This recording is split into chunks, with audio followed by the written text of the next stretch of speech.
Hashtag ask doctor John అని type చేసి మీ questions అడగండి, తప్పకుండా రిప్లై చేస్తాను. Vikas M4Y. Sir, the transplanted hair can get damaged by internal factors of body after 2 weeks of surgery. If yes, what are the internal factors that can kill grafts? Vikas ఏమడుగుతున్నాడంటే hair transplantation జరిగిన తర్వాత internal factors వల్ల, అంటే బాడీలో ఉండే internal factors వల్ల ఈ transplant చేసిన గ్రాఫ్ట్స్ ఏమైనా చనిపోతాయా, లేకపోతే వాటికి డ్యామేజ్ జరుగుతుందా, లేకపోతే గ్రోత్ సరిగ్గా రాకుండా ఆపగలిగే ఫ్యాక్టర్స్ ఏమైనా ఉన్నాయా, ఉంటే వాటిని స్పెసిఫై చేయండి అంటున్నాడు. మన బాడీలో ఉండే 8 రకాల ఫ్యాక్టర్స్ వల్ల మన ట్రాన్స్ప్లాంటెడ్ గ్రాఫ్ట్స్ డ్యామేజ్ అయ్యే అవకాశాలు ఉంటాయి. అవి ఏవో స్టెప్ బై స్టెప్ తెలుసుకుందాం. Blood supply.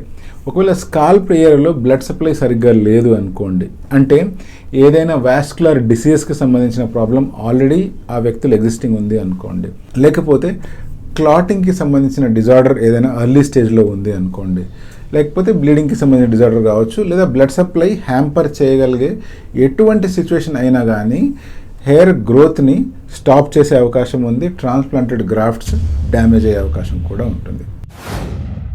Bacterial infection. కామన్గా ట్రాన్స్ప్లాంట్ జరిగిన తర్వాత మొదటి 2 రోజులు 3 రోజులు బాగానే జాగ్రత్తగా ఉంటారు, కానీ దాని తర్వాత స్కాల్ప్ మీద గ్రాఫ్ట్లు అనేటువంటి లైట్గా డ్రై అవుతున్నట్టు ఉంటాయి. సో అలా డ్రై అయినప్పుడు ఒకసారి అలా ముట్టుకొని చూడడం అనేటువంటిది చేస్తూ ఉంటారు.